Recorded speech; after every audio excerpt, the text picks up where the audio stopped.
Hi, this is Phil, and I'm here to tell you all about the Capes and Lunatics Patreon. Get early access to all of our interviews, including the monthly Chichester chats with writer and comic book legend D.G. Chichester, new episodes of classic Capes and Lunatics shows, including The Quantum Zone, This, That, or the Third, and many, many more specials, all completely uncensored. Access starts for $3 a month, full video when you pledge $5 a month. Check out the link in our show notes, or go to patreon.com/CapesandLunatics. Hope to see you there. Burn. Burn.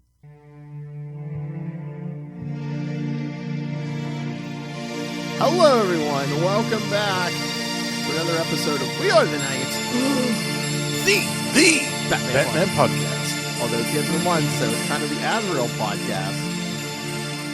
I am Phil. Joining me, as always, it is Azrael himself. Justin the Owl swooping back into Gotham City. Hopefully, we'll have Russell back next month. I think he was still scarred from last month. All the talk of animal conception and nursing off of monkeys. We get a little of that this week. Basically, just Brian saying, "Get over yourself."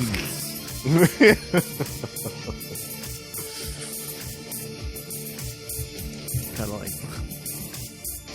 yeah, your mother was a monkey. So what? My mother was a bitch.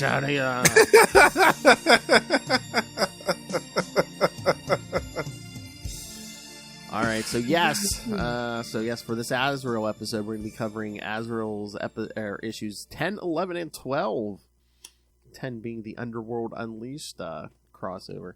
And this issue is going to be a little different, and yes, we'll discuss that towards the end, especially how it pertains to our main characters. So. Yeah, quite a diversion. All right, are you ready for the first one? Yeah. All right, Azrael number 10 from November 1995. Arena.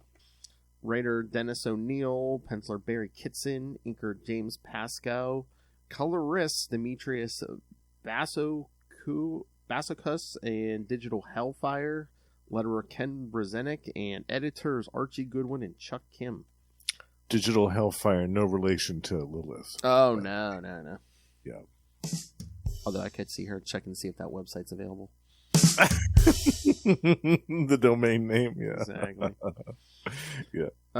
Tim Drake, Alfred Pennyworth, Lady Shiva, and Vic Sage walk into a bar. No, are in the audience of a karate tournament where a man in the Azbat costume is challenging anyone and everyone. Believing this to be Jean-Paul Valley on a rampage, Tim eventually steps into the ring as Robin. He's able to contend with the man, but falls to a cheap shot in the end. I was confused. I was like, wait a minute, is it like a boxing match, or what was this supposed to be? It's like, it was in a ring. I'm like, wrestling? What? Yeah, and the first time I read this too, his dialogue sounded so different. Mm-hmm. Oh yeah. Like there's no way that's Jean-Paul. Like, yeah, it's got to be somebody different. Oh yeah. Thankfully, Tim had contacted Batman before he started the fight, and Batman saves it. Oh wait. Well, first Batman's like, I'm too busy. Yeah. I love that. Ratcatcher, Catwoman. I know exactly what he's talking about, too. Ratcatcher, Catwoman, Catman. Too busy. But thankfully, Tim had contacted Batman before the fight started, and Batman saves him by pulling the man through his skylight and onto the roof. Batman instantly recognizes this is not a Jean-Paul, but another Azrael. This Azrael fought Jean-Paul a couple of months ago, two episodes back, kids, and made a deal with Neuron through Abracadabra. In exchange for his life, this other Azrael was to take on Batman. Now that he's finally facing Batman, this Azrael finds himself easily outmatched and almost falls to his death. Batman saves the man, who is actually relieved, and calls off the fight. Meanwhile, Jean-Paul himself arrives in Gotham City. Yeah, in that very last panel, we see him like looking from the other rooftop. That's it. The last panel. Besides that, Jean-Paul was not in this issue. Yeah, I forget. He kind of needed a break too after the events of the last few issues. Yeah. Yeah. I just love how Denny O'Neil was just like, Underworld Unleashed. Yeah, we'll give the kid a break this time. Yeah, we've put him through enough. We're going to focus on the other guy. And I liked that too, because that other Azrael, like, he was kind of a chump. Like, we didn't really get to see a whole lot of him. and then he fell off of that bridge during the climactic fight with Jean-Paul, and I thought that was kind of a waste of a character. Like, they could have done more with him. And I was happy that we got to see him again pretty quickly after this. It was a nice way to tie it into Underworld Unleashed without it being too forced, I guess. Yeah. You know what I mean? So I'm assuming. So what did the fake Azrael get out of this deal? Basically, I guess he still broke bones in the fall, but I guess it was basically like, okay, you'll survive the fall, and here you can have the Azbat's armor. So that was the deal, right? Yeah, he just broke some bones instead of like breaking everything. Yeah, yeah, because Abracadabra comes in like a couple months ago, and he's like, yeah, you'll heal up, and really doesn't say, but I'm guessing part of the deal was the Azbat's armor. I guess, yeah. Yeah, because I don't know how Kadabra got a hold of that. I mean, like, magic, or his technology, future technology appears magic. But I'm just like, I can see him getting it before this fake Azrael. I'm like, where the hell would he get this suit? Does Azrael know who Batman is? Maybe it was in the cave. And I guess it's just like, because they're maybe some of Denny O'Neil's favorite characters. But I'm like, I see the Vic and Lady Shiva. I'm like, okay, we're gonna see something. No, nothing. Yeah. Basically, just to exchange some dialogue in the seats. That's it. Yeah, that was kind of a tease, wasn't it? Yeah, yeah. That first page. I am the Batman, and I'm here to kill somebody. Kill someone. I was happy to see also more of Barry Kitson drawing the Azbat suit.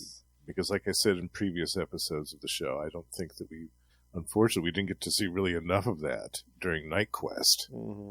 And I love his rendition of that look so much.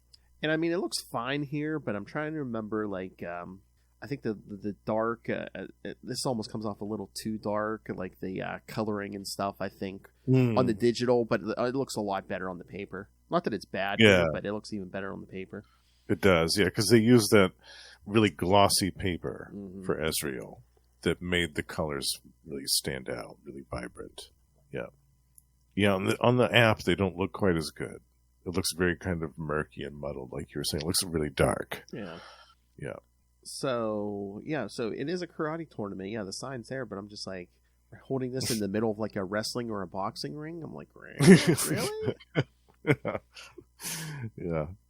But it's not against the realm of possibility that something like that would happen on a regular Wednesday night in Gotham City, though, a karate tournament. That completely tracks.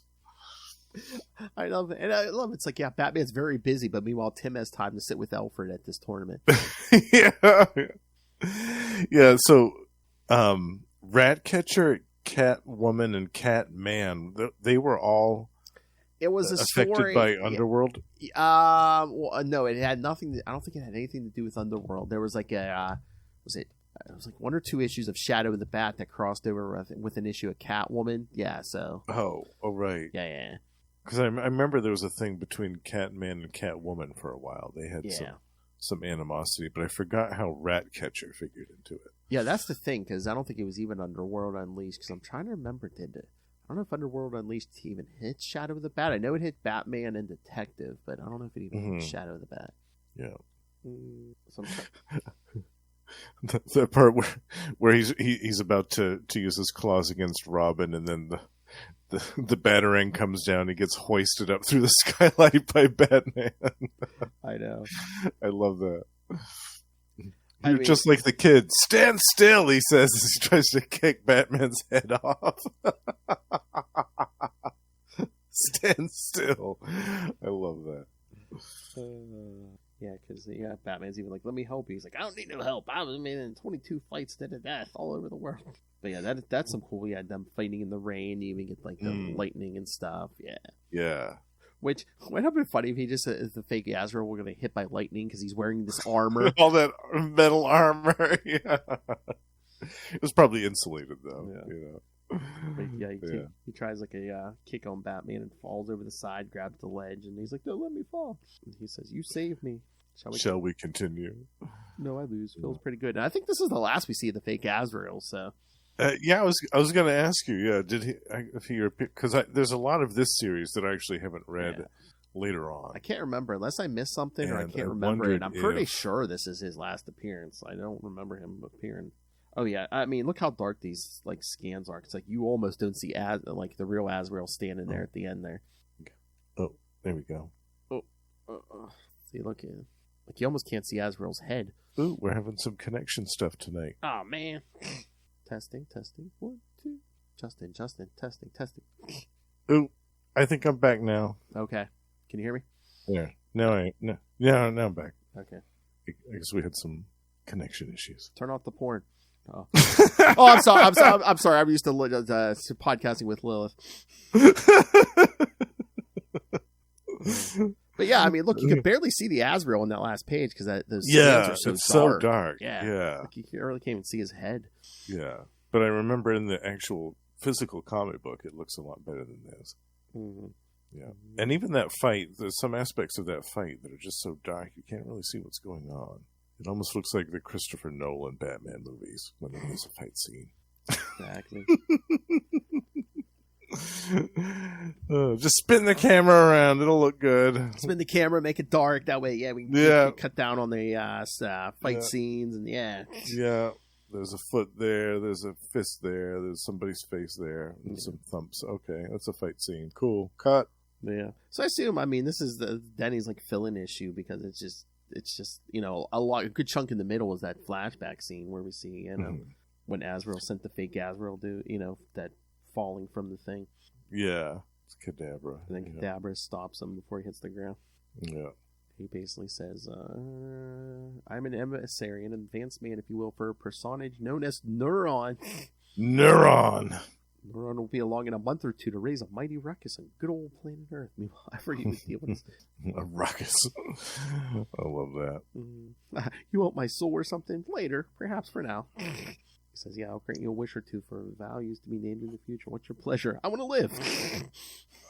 I remember Neuron made a deal in the Spectre comic book with Jim Corrigan. Yeah. And he separated him from the Spectre entity so that it was basically just running wild on its own.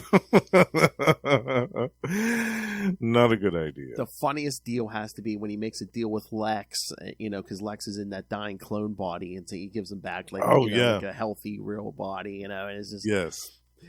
And as he signed the deal, Lex is like, yeah, let's make the deal. He's like, I don't believe in souls and that jazz. And he's like, yeah, let's make the deal. And then, after he gets it back, he's like, I think the next issue, he's like, man, I should have asked for hair because he was bald. He's like, I should have asked for hair. Hello, Noel. At least he got his hand back.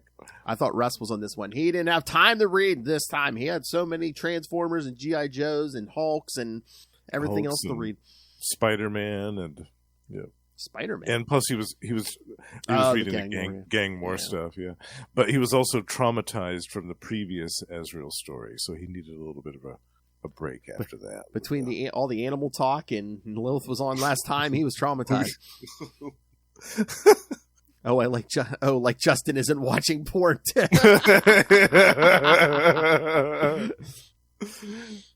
Not on my laptop. Well, yeah. Well, him and Lilith watch the same stuff too. It's like Long Dong Silver or something. Something. Oh God, yeah.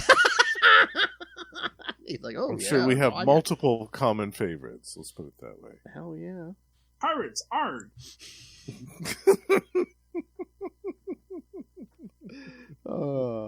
So yeah, I mean this one. So what you think of this one? It's like we really don't get our main character. This is like more of a Batman book than an Azrael book this month. It is, yeah. But it was also kind of a spotlight on the other Azrael too, which was cool because, like I said, he was kind of a throwaway character in the other story. Or at least it seemed that way. And the fact that we saw him again just a few issues later was pretty cool. Actually, it was a surprise. I wasn't expecting to see him again, let alone so soon. And yeah, just like I said before, any excuse to see Barry Kitson draw that Azbat suit, I'm all for it. Looks so good. But yeah, I mean, I'm like, really, Norton's gonna be worried about Azrael, especially because they know what's going on. Because Kadabra even tells fake Azrael, he's like, yeah, he's basically been shattered, his mind, his mind and everything. He's in bad shape. You can probably take him. So yeah. But yeah, that's like a cool panel there where they kind of show Azrael and Kadabra's cape there. Yeah, it's so cool. Yeah, the artwork in this issue is great. Yeah. But just some of the hand wavium in the writing, like when fake Azrael says, I don't know what happened next. Somehow I came to Gotham City and to fight Batman. I'm like, want to go here? Yeah.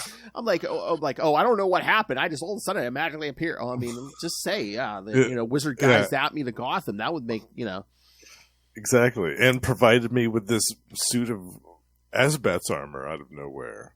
I mean, unless maybe they didn't find it. Maybe they just like created their own that looked like because I remember, by the time Jean Paul got to the end of Night's End, that armor didn't look like this. So that's true. Yeah.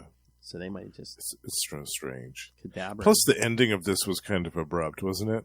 Like he falls off the edge of the building. Batman catches him, and he's like, "Oh, okay, thanks, bye." I don't.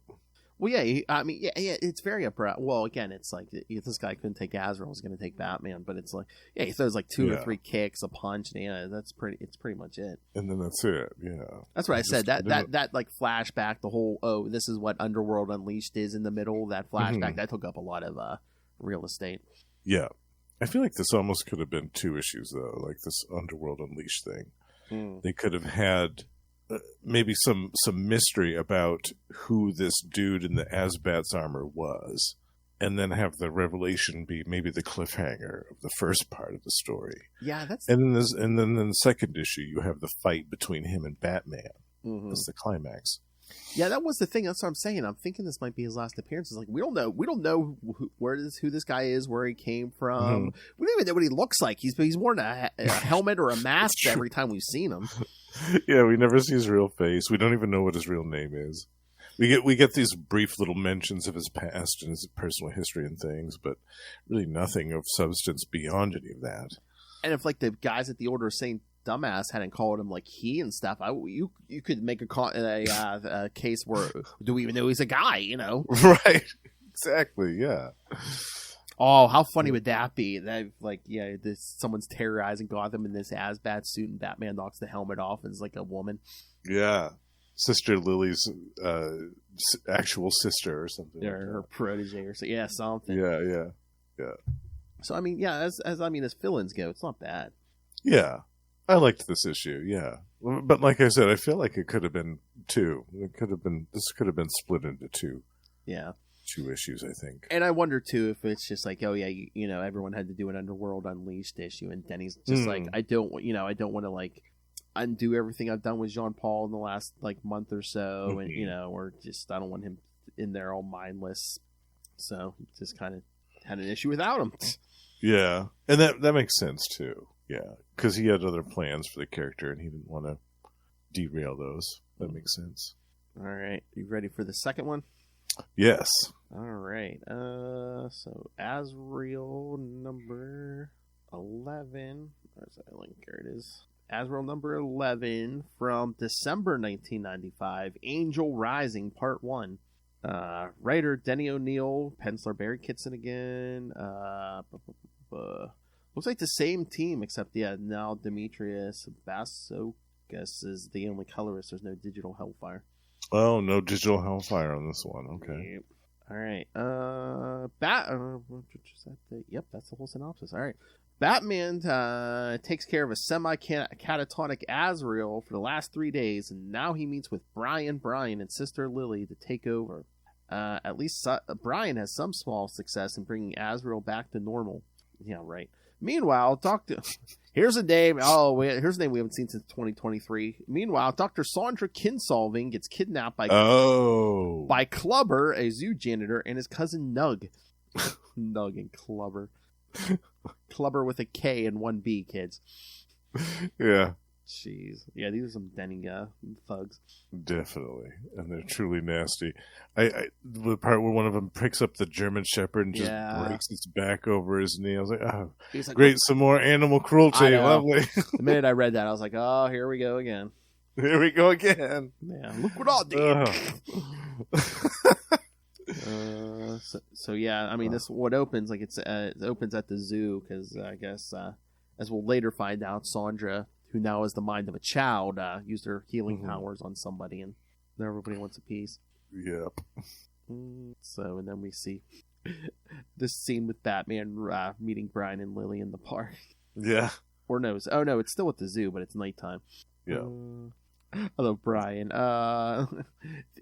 Like the Easter Bunny, the Batman does not exist. And Batman, that'll come as a shock to him. The Easter Bunny, I mean, he's already spent a fortune on next year's eggs. I'm like, it's funny, but I'm just like, that's not Batman to quip, like, you know. Yeah. That sounds more like something Green Arrow would say. He's like, good and I love it when he says to them, he goes, "It would be extremely unwise to attempt to turn this situation to your advantage.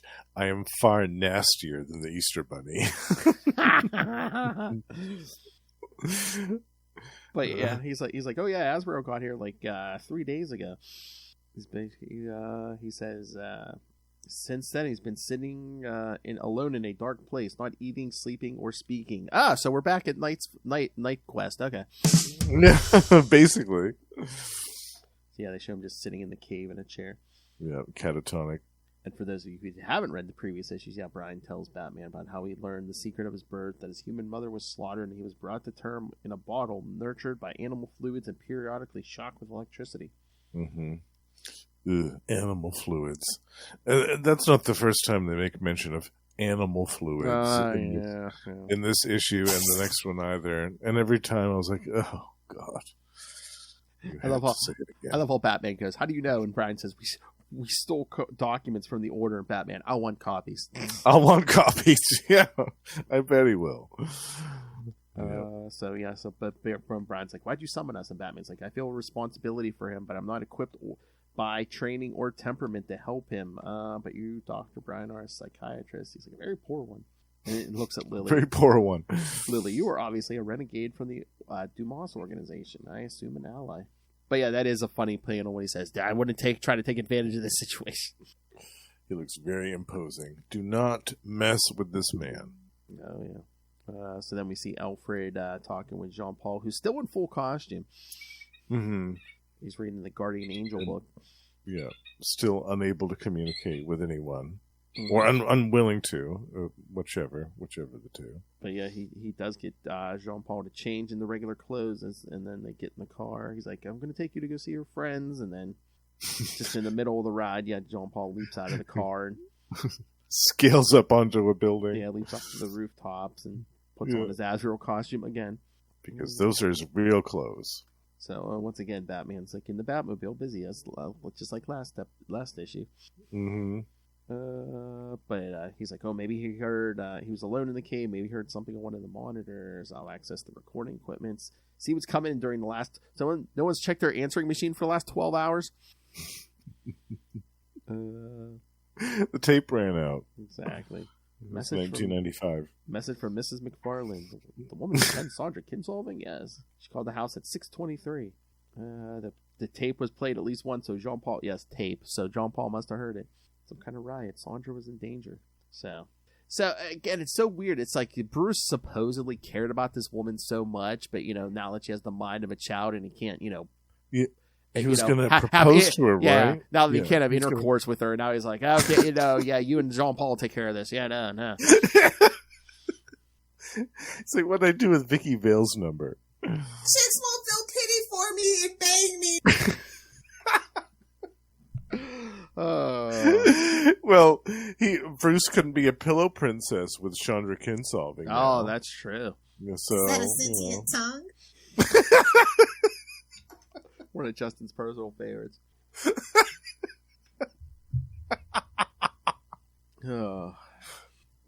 Somebody's muffin's getting buttered. That ain't my business.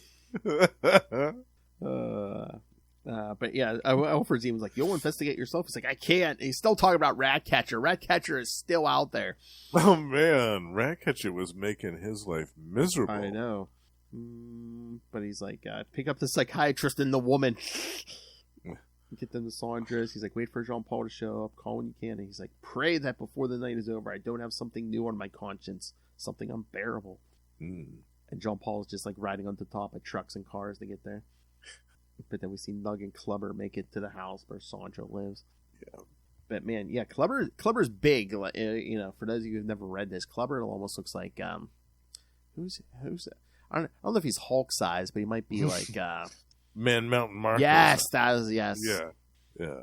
And then his cousin Nug looks like maybe might be a short fellow, maybe like 5 foot or maybe a little just over 5 foot.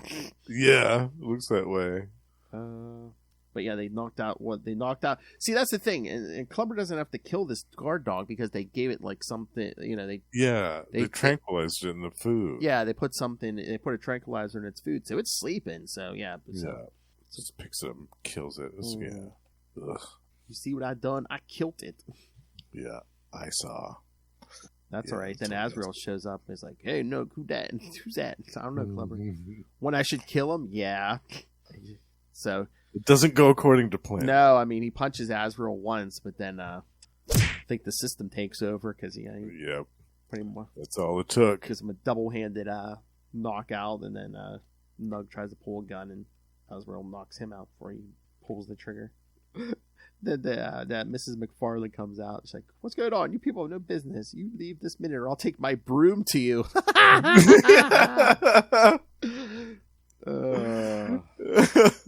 Oh no! You heard me, shoo! My training from Saint Dumas won't protect me from a broom. Yeah. I just want to have fun on a broom. You heard me, shoo! But then Alfred comes out and says, "Oh no, this is this. You need to chase the chap in the colorful armor. Believe it or not, he's a friend." Yeah. But then he's like, "Oh, let's go have tea in the house," and then. I guess they don't even call the cops for Nug and Clubber because they kind of wake up and then they're just like, yeah, they don't seem too concerned about it. Yeah. Yeah.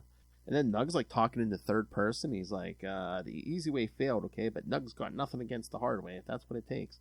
Yeah. Okay. So this is when Mrs. McFarlane tells the rest of them about what happened in the at the zoo.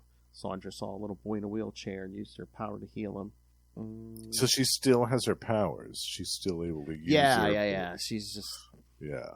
She's almost like Jean-Paul at this point, because Sondra's like, basically like, she couldn't deal with, her, what is it, Benedict Ass making her a part of killing that whole town in England. Mm-hmm. Yeah. Her mind kind of shut down. Yeah. So I think they said she's mentally at like a 4-year-old level or something. 4-year-old. Yeah. That's what they would say. Body of a grown woman, 4-year-old girl. Yep. Because then Mrs. McFarlane said, everyone wanted to piece her after she cured that boy, and then of course if you didn't read Night Quest or anything, then Alfred kind of fills everyone in on who Shondra Kinsolving was. And she's wearing a dress for a 4-year-old girl with a it's pink with teddy bears all over it. Yeah. But yeah, she's like, Shondra comes down. I heard voices. They're not bad, are they? They won't hurt me. She's like, no, they're good, kind friends, every one of them. She points at Azrael. Was he a friend? A splendid friend. He's just a little early for Halloween. A splendid friend. Then he hands her the Guardian Angel book. So they send her off to bed, and then Alfred's like, we do have a problem. They're right. And the incident an hour ago. Oh, then the Nug and Clubber at a bar. Yep. Making plans. Basically, what was this guy, like a DJ or some guy from the radio? Oh yeah, radio guy. They're just like, tomorrow evening at 7 there'll be more.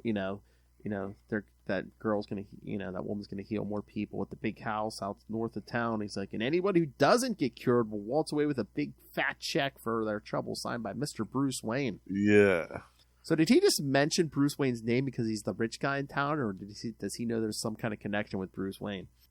I just assumed because that's the neighborhood, because he is like the richest guy in town. Yeah, he's like, do your listeners, my assumption. Do your listeners a favor, get the word out. Get the word out. I love Clubber. I know you're my cousin and you're really smart and all, but why'd you tell him that? It's called a diversion, Clubber. But Clubber says he has to get back to the zoo. They're cleaning out the winter cages for the animals. And Nug's like, I know, that's my part of my plan, the best part. You want your goddess this time tomorrow night? Well, you'll have her. Yeah. And then we see Brian talking to Azrael outside. Which is a very one-sided conversation because Azrael's still not speaking at this point in time. And he's like, I know you learned about your heritage, the animal nature and stuff. He's like, first, there's only 1% difference in the genetic makeup of men and chimpanzees. The difference may be significant, but it's awful small. Chimp organs have been transplanted into men. Blood transfusions are a possibility. Animal heart valves are put into people. He's like, I can go on. You get the idea. He's like, I'm a monkey's uncle. Ah! I was gonna say, well, first, don't shock the monkey. And there's only 1% difference between chimps and humans, so yes, we all throw our poop differently. Right? Some more than others. Exactly.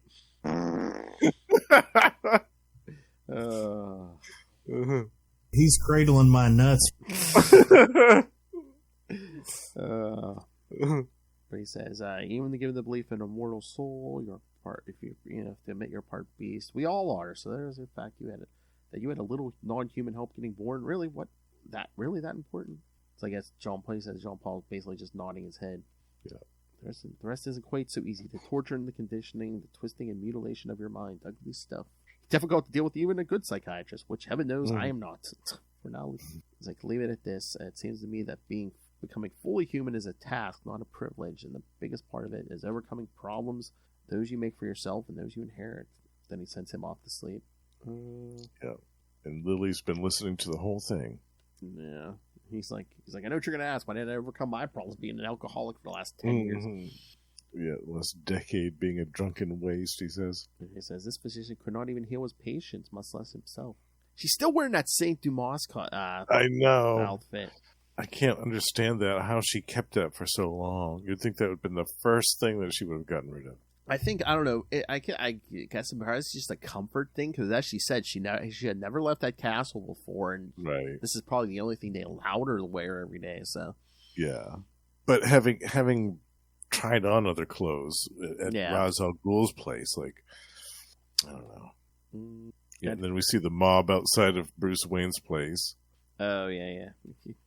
Nug's like, in there. The healer, the money, in there. So people just like start jumping over the fence and stuff. And he says, come on, clubber around the back. And as the crowd gets to the house, Azrael comes out and just starts knocking them down. Laying into them all. Yeah, just punches, kicks. But then isn't there some kind of security alarm? Because, the Nug and Clubber sneak in the back door, knock out that Mrs. McFarlane, and then grab some. Yeah, they punch her right in the face. I was like, Yeah. yikes. Jeez. Then, Clubber just throws Shondra over his shoulder and they take off. Yeah. She's screaming, help me, help me. Caveman style. Yeah. And again, because again, she's terrified. Again, she's the mind of a 4-year-old. Yeah. I mean, I'd be terrified as a 46-year-old if somebody burst in and hauled me out of my bed. Exactly. Well, depending on what they look like. Well, I was going to say, depending who he is, huh? Yeah, depending on who he is, yeah. If he looked like Clubber, I'd be a little terrified, but yeah. But if it looked like Alan Richardson, I'd be all right with it. My favorite biscuit. Cock-a-doodle-doo!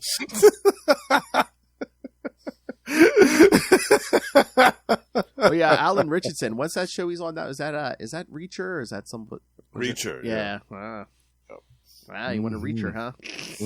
You better believe it. All right. You ready for the last one? Yes, number 12. All right, Azrael number 12. All right, from January 1996. Oh, look, I'm going to graduate high school in a few months. Okay. Oh, nice. Yeah. Me too. That's how old this thing is. Azrael Rising Part 2. Looks like the same team as last time. Yep. The thugs Clubber and Nug have set a ransom for Dr. Shondra Kinsolving, who has made quite a name for herself with her healing abilities. Azrael is able to find out the identities of the kidnappers and finds them at the zoo, where they are also keeping Dr. Kinsolving. Azrael easily defeats them and rescues the woman who sees him as her guardian angel. I was just waiting for every time a redneck gets punched in the face, an angel gets his wings.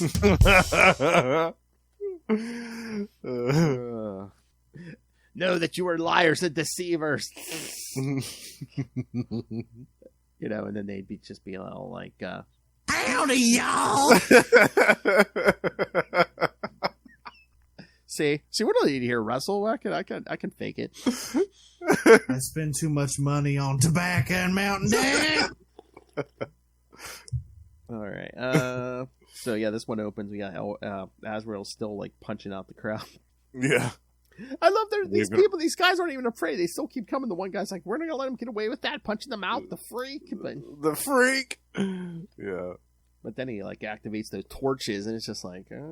Yeah. Once he starts waving those swords around. It's like, don't even bother. And Lily comes running out. She's like, Azrael, no, let them go. They are not enemies. They are merely fools. And poor Mrs. McFarland with a shiner now. Yeah. Eesh.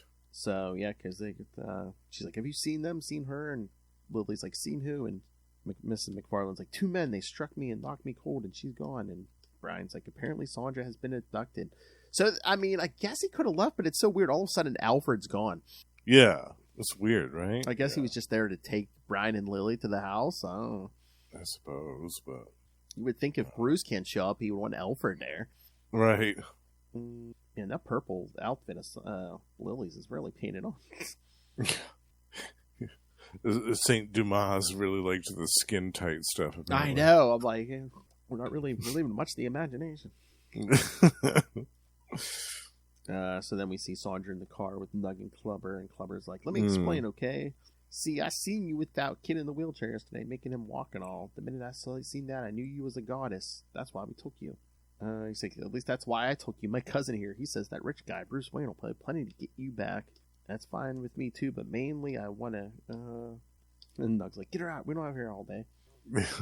But he's basically telling her how he works at the zoo and, no one's here, but how they're preparing for the winter and stuff. But he says, I've always been big and ugly, and everyone says I'm stupid. Nug, everyone's right. Stupid. None of the girls would ever like me when I asked them out. They laughed at me, and they'd make me really, really mad. Once I got so mad, I hurt a girl. Really bad.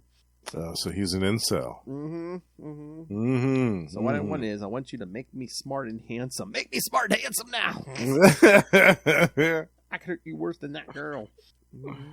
Then Nug's like, hold on, we want to keep her alive a little longer. And Clubber says, can I tell her? Nug, yeah. See, we're in the cage the tigers live in during the winter. At 8 tonight, a machine will lift them bars, and the tigers come in. Now the big tiger's a mother tiger, and she'll kill anyone she can get a hold of because of her babies, and she knows we're here only at 8.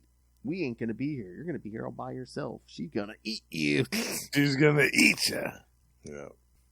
Killing the fat bastard. She's gonna eat you.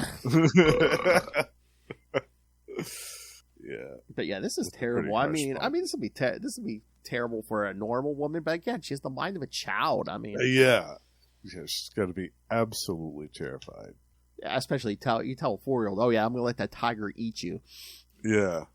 Oh my God, can you imagine? Yeah, then Azrael's still catatonic. He's been like that for hours, ever since we heard about the kidnapping. He's just staring off into space. Yeah, I was gonna say at least the helmet's off, but yeah, he's still kind of. Yeah. Lily, no, he's been like that for weeks, ever since he learned he was nurtured by animal fluids. Oh, there we go again. Animal fluids. Yeah, we gotta review that again in case this is your first issue. But Brian being a little insightful here, he's like, I think it's that. He's like, but it's a loss. He's like, I think it's also goes deeper. It's a loss of purpose. I think he was raised to be a mindless assassin, and he's become convinced that murder is not an acceptable vocation. Consequently, his life now lacks a reason. It becomes essentially meaningless. I'm guessing he thought guarding the Sandra woman would redeem him, give him something worthwhile to do, but now that she's gone, and Lily, the answer to his problem is perfectly obvious. That doesn't look like he has a little smirk on his face, so. Yeah. Oh yeah, I could go save her. But yeah, and then he starts dumping his tea out and writing on the tablecloth in the tea. Oh yeah, see, her must have heard the names Nug and Clubber. Yeah. But yeah, Lily's like, you heard the names of the men from last night? And then Mrs. McFarland says, Minnie Clubber has a nephew, a bad boy. He got out of prison last year, works at the zoo. That's, he is a bad boy. I heard every day he goes to work and spanks the monkey.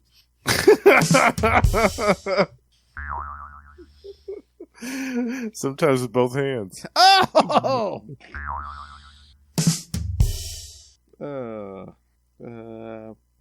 And then Brian's like, oh, this whole thing started at the zoo, right? But then the phone rings and Lily answers it. And it's Nug saying, if you want to see the woman alive again, bring 40,000 in unmarked bills to the northeast corner of the shopping mall tonight. And Lily just goes, no, there is no Mr. Smith here, and hangs up. So I'm just like, why is she doing that? Is it just, are we supposed to see that she's not a nice person, or is... she says, I have faith in Azrael. I trust he'll... She wanted to believe that Azrael would be able to take care of the situation. I guess. Yeah. Yeah, she says, they're like, wrong number. Oh, yeah, and then... We're always getting them. Then Clubber's just, like, poking that tiger with like a pole, just trying to get it madder. Yeah, what a nasty piece of work that is. I know. I was hoping he was going to get eaten. Me too. I was hoping he was going to get knocked into the cage at the end of this. And it would have been... claw his face off. Yeah, it would have been the greatest karma if, like, a woman had knocked him into that cage where he got eaten by the tiger. Yeah, it was Shondra. Yeah, she accidentally trips him into it or something. Yeah, and you can't convict her because she has the mind of a child. She didn't, right? Yeah, self defense. Yeah. Come on now. But then Nug comes and he's like, "When are we getting the money?" And Nug's like, "We're not. They hung up on me." And Clever's basically like, "Hear that, goddess? Your friends don't care about you. They want you to get eaten. They want you to get eaten. One chance, goddess. Make me handsome and smart right now."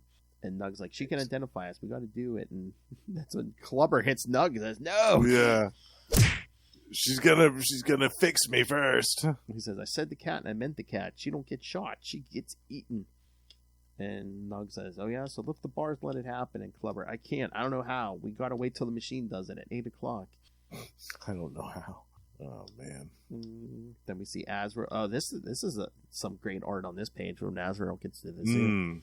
I love that. Yeah. Good stuff. Great kits and art there. Yeah.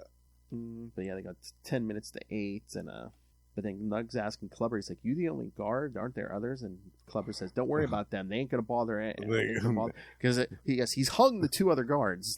Yeah, they're both dead. Yeah, because Azrael finds them. Man, working at the Gotham City Zoo, you must have to have a really high life insurance premium policy. Mm-hmm. Think of all the crazy stuff that's happened there over the years. Oh yeah, especially if some villain just decides they need anything. You turn around. You're working that aviary. You turn around, man. The penguin's like gassing you with an umbrella. Or Catman's in there trying to get one of the exotic big cats out. So yeah, Clubber's really working the tiger up into a frenzy. Azrael. I think Azrael hears the roaring. So yeah. So yeah, Nug and Clubber are trying to leave, and Nug's like, cops will figure she somehow stumbled in there. And Clubber, Nug, as we see Azrael. Yeah, look at that. That's my favorite of the issue there. That's great. And Nug's like, the guy from last night. He starts opening fire. Of course, those bullets aren't doing nothing. Yeah. And he gets his head slammed right into the wall. Yeah. And then Clubber comes up with that steel bar and hits Azrael from behind. I ain't so stupid. I don't know you're wearing bulletproof clothes. Well, they ain't stopping me. Man manages to knock Azrael down, but then Azrael blocks with that arm and then turns that torch on. Yeah, that flame. Yes. Yeah. The sword comes out. And then he's beating on Clubber. No more, I give up. Clubber pulls an Eric Cartman. He's like, no more, I give up. So Azrael's going to let him go. He looks like he turns around, but then Clubber tries to attack him from behind, but Azrael ain't having that. No. Kicks him right in the face and lays him out. Yeah. And then he hears a little, help me. See, that was the part that he should have gotten knocked into the tiger's cage. Yeah. When Azrael kicked him in the face, he should have stumbled backwards and landed in the cage. Either that or he woke up and he come running in and they like pushed him into the tiger or something. Yeah. But Azrael finds the tiger who looks like she's about to eat Shondra, but yeah. Well, at least thank goodness Azrael doesn't kill the tiger. He just picks her up and throws her back on the other side with her cubs and closes the cage door. Yeah. I was pleased about that. There was a more unnecessary animal death in this issue. Yeah.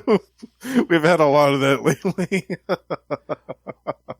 Don't you think? I mean, now rather than any other point in time, right now, Azrael's really feeling a kinship with animals. Yes, absolutely. Are you my mother? Yeah. So he closes that cage, and Shondra says, "Are you my guardian angel?" He said. He finally speaks for the first time in three issues. She's like, "Yes, I am." Yes. Next issue. Yeah. Oh yes. Next one's a 2-parter. Return of the Demon. Yeah. Leha and the Demon. Yeah. It's a big one. Yeah. Haven't seen them since Sword of Azrael. Yeah. Yeah. So this issue wrapped up the first year of the title of Azrael. Yeah. It was a kind of a rocky start. It was a little rocky in the first year, I would say. Yeah, I think we're kind of getting on track here finally, since after we left Ra's al Ghul and all that stuff. Yeah, I feel like that was kind of where things got off track a little bit. Although, like I said, these issues were weird because the first issue, our main character only shows up with the last panel, and then the last 2 issues, he speaks 1 line. That's it. I like that though. It's different. It is. Yeah, it's different, and it gives the supporting characters like Brian and Sister Lily some time to have their dialogue, to kind of give a voice to those 2 characters and flesh them out a little bit more. It's almost like a silent issue, but it's just the main character who's silent. Everyone else is talking. Yeah. Yeah. Well, it helped that we had some guest stars too. Yeah. Oh yeah. Yeah. Oh, that's true. I mean, especially that first issue. I mean, that was guest stars galore there. Totally. Yeah. Batman, my favorite character. Yeah, I liked it though because it was different. It wasn't just as Azrael as we've seen him in the past. It was different versions, and like you said, we only saw him in 1 panel of issue number 10. So yeah, it was cool. It was different. Oh, that next issue. He only makes a quick appearance on a few pages, but look at that biscuit in the next issue. Mm-hmm. There he is with the ponytail and everything. Yeah, that long ass 90s ponytail. Yeah, I love that costume too. That was a good one. Yeah. Yeah. Very nice. Yeah, he's in the next 2 issues, isn't he? Nightwing, no. He just shows, like I said, he shows up real quick towards the beginning of the next one, but yeah, after that. No. For some reason, I thought he was in the following one as well. I wish, but nah. Oh my lord, yeah. First page of that next issue. Look at that art. Oh yeah, yeah. I love it. Barry Kitson, man, he is so good. He is. All right, so your thoughts on these, Justin? Yeah, these were a nice, like I said, a nice different diversion rather than Azrael as we know him or as we saw him previously in whatever incarnation, from the Sword of Azrael miniseries to the Batman stuff to As-Bats and beyond, and even the start of this series. It's a much different Azrael. He's gone through a lot, and he's kind of taking it all in and processing it and figuring out what his new role is in all of this, where he was made to be just basically a mindless assassin for all intents and purposes, a living weapon. Now, he can still be a living weapon, but for good, a force for good. And he's trying to figure out how he can best become that. And I really like it. It's good. Oh yeah. It's kind of like we're finally almost pretty much to the point where we see the Azrael we're going to get for the rest of this series, or at least for a while here. Because again, like you said, even when the series started, he was still suffering a little bit of trauma, after his time as Batman, and then the whole animal thing pushed him over the edge. Yeah, definitely. But yeah, we see things get a little bit more steady from here on out in this series. Yeah. Oh yeah. All right. Anything else, Justin? No, other than I love the Barry Kitson artwork. Yes. I can't get enough of it, and I'm so happy that he stays on this title for. I think it's the next year, right? He's on until I think issue 25 or something like that. I'm trying to remember. He might even be on here a little past that too. Maybe even further than that. Yeah, I know he was on there for quite a bit. So that makes me happy too that we have a lot more of that to look forward to. Yeah. I was gonna say, do you know, did they ever put out any of that Azrael Kitson art as like a poster or anything? That's another thing that they need to. That's a good question. I'll have to look that up. I don't know how much they did the merch for Azrael, especially at that point. But I mean, that's for the series. Yeah, I don't know. I'll have to check that out. I feel like there might have been some marketing stuff back when they changed it to Agent of the Bat. Oh yeah. Which was that around issue number 50? Yeah. So I feel like I remember seeing a poster of that. Oh, this might be at the start of the ongoing. Looks like for $15 on eBay, you can get that poster. Ooh, that's a nice one. Yeah. Yeah, I like that. A Fallen Angel Rises. That's some gorgeous Kitson artwork. I think that was from one of the issues? Or was that maybe an original? It might be. I think it's one of the, probably one of the ones they had. It says promo art, so it's probably like the ones they sent to the stores or whatever. Cause, nice. Yeah, either that or or I wonder if it's like did they do it as a page ad in the issues? Because Oh, maybe, yeah. Yeah, it's one of the things, it says like a new ongoing monthly starting in December. And that's probably what I'm thinking of. Yeah, the ads from the actual comics themselves. Yeah. Yeah, because that's the only thing I'm really seeing of kits and art, like up as a poster-wise. Mm-hmm. Oh, man. Oh, where's this? Looks like, I don't know if it's, he might sell some of the original art. Oh God, it's probably an arm and a leg. Ooh. Here's a page. How much is this? This was from 2015. I'm not seeing a price, but I'm sure it's probably not like black and white art, but I'm sure it's not cheap. Yeah, all the original art's pretty pricey. Yeah, like that. Yeah. Oh God, yeah, that's gorgeous. I love it. It'd be worth every penny. Mm-hmm. Oh yeah. Yep. All right, kids. So yes. So send us your thoughts on this, on the Batman stuff. Here, let me pull up the schedule.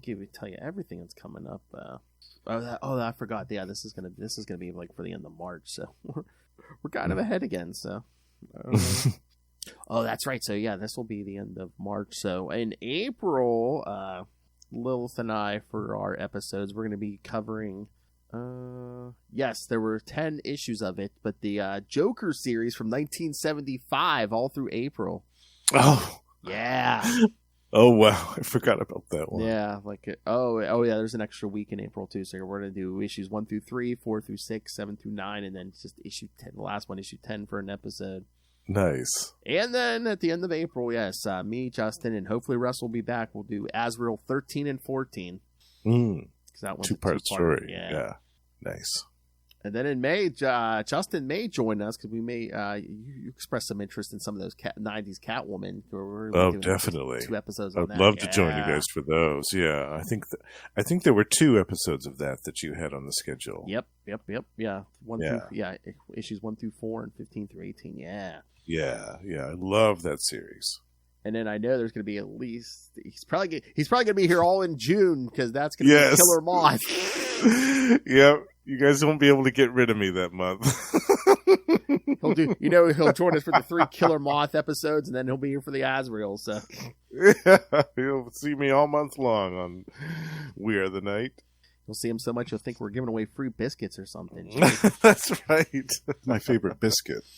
All right. So, send us all your thoughts. Email us, CapesandLunatics@gmail.com, or call the voicemail 614-382-2737. That's 614-38-CAPES. And remember, you can find all things Capes and Lunatics episodes, social media, merchandise, our Cash App link if you want to just send us money. Make it rain. And, of course, the Patreon. Again, bonus content. It's always something a little different. Like Lilith and I are reviewing the AVN Awards this year, or Lilith Hellfire's Conspiracy Theory. By the time you hear this, the Lilith Hellfire Conspiracy Theories may be up. So go check that out. So so find everything at tubespace.io/Capes and Lunatics Podcast Network. That's tubespace.io/Capes and Lunatics Podcast Network. More vicious and brutal than ever. I love it. All right, so this Justin the Owl, this king of podcasting, you can find, as you've heard, you hear him here once a month talking Azrael with me and Russell. I also hear him once a month on Energon Universe with me and Russell, talking all the new Transformers and G.I. Joe stuff from Image Comics. You can hear him twice a month on Electric Mullet, talking Superman with me and Tyler. And every week over on the Capes and Lunatics feed, you can hear me and him on either Marvel Tales or X-Men Classics. But every week we're at least talking something Marvel, be it X-Book or something else. But this crazy bastard, that's not all he does. So, Justin, what else do you do? If that's not enough, you can also find me over at Gamma Charge, the strongest podcast there is with Russell, which is 3 times a month. We discuss everything to do with the Incredible Hulk and the Sensational She-Hulk. And we also have a Patreon page, so do check that out if you're so inclined.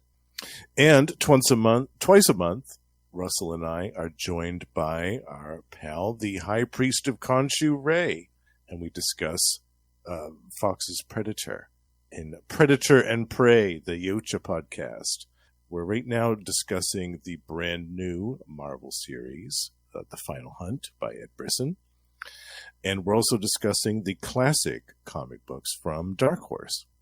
Also, Russell and I can be found over on Tomes of Evil, the comic book supervillain podcast, where we're doing such series as Gone the Form of Man, the Etrigan podcast, where we're talking about DC's Demon, the classic Jack Kirby series from the 70s, which we are reviewing in full.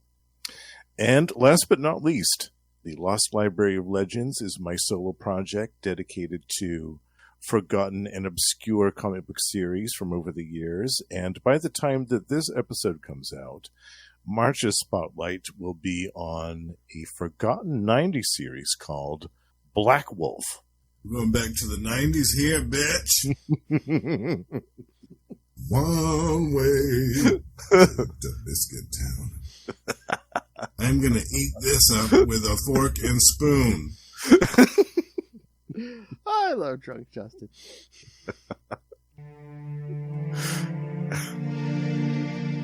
What were we talking about? Lowe said something about getting a reaction video for you for something, and I was like, oh, I love Drunk Justin reaction videos. I get so much content from this. They are the gift that keeps good. All right, kids. Again, thank you for joining us. Again, we'll be back next week. We'll start our Joker talk. Yeah. And then Justin and hopefully Russell will be back at the end of the next month for Azrael 13 and 14. And Leha will be back too. Leha. Nightwing, Leha, and the Demon. That's right. Yeah, one of the